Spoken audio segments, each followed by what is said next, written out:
Alright, ridge capping. This is how you get water into ridge capping. And typically, if you have a look, we have the ridge cap. We've got a tile here that is what we call a cut tile, not quite full length. And that's a ridge cap in there. And you can see cracks along the bedding, all the way along here. And what happens is, if that's fairly tight there, water will go in, and because water can't come back out, it tends to dribble backwards. So if you have a look at another detail over here, what we've done now is we're taking the ridge caps off so we can have a better view of what's actually under the ridge cap. And if you have a look closer here, you see that it's been leaking. You can see a bit of a watermark along there, a bit of a watermark there, and also a watermark there. And sometime if there was enough water built up, you would have water dripping down there. Looking on the other side, obviously you can see that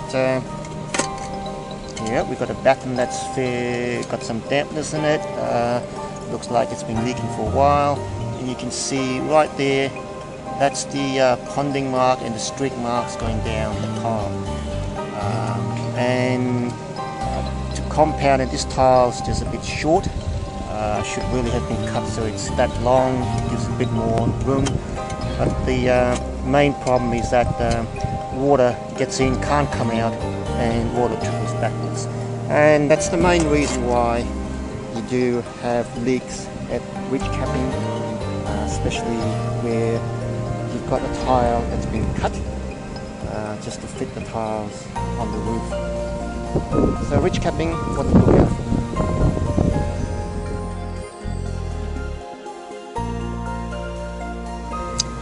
Okay, repairing a leaking ridge cap. Now, once the cap's been taken off, the way to repair it is to take all the old bedding off and put in new bedding. Look, that's the new cement mortar and what we call the bedding. And just to note that a detail that should be done, you can see a weep hole there. They all should have weep holes just in case a crack ever happens in the future, the water can drip out. Another bit of detail, the edge of the ridge should be exposed, just cleaned off so that the cement, the bedding doesn't actually, there's no residue on the edge of the ridge cap. And the reason is that when we apply the pointing over this, we want the pointing to stick to the edge of the ridge cap rather than to the cement mortar, which may peel in the future and as a result fail the pointing. So just a couple of details on repairing of a ridge cap. And at a pinch, ridge caps can also be repaired if you don't re-bed the ridge caps, and a reasonable amount of success. If you clean the ridge caps out and expose the edge,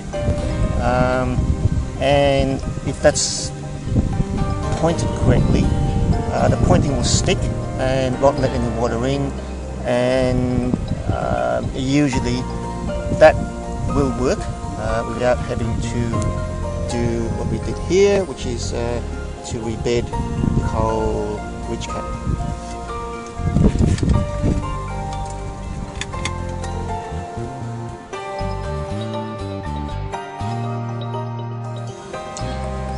Repair of ridge capping. The last part of a ridge cap repair is to do a repoint over with fresh bedding, and this is exactly what we've done here. Pointing that's been put over the fresh bedding, and the important detail here, we have a weep hole, a series of weep holes just in case there's a failure up here. But that's fairly neat up there, and you wouldn't expect a failure. So final step of a ridge repair, repointing, and on the top ridge, not forgetting the whip holes.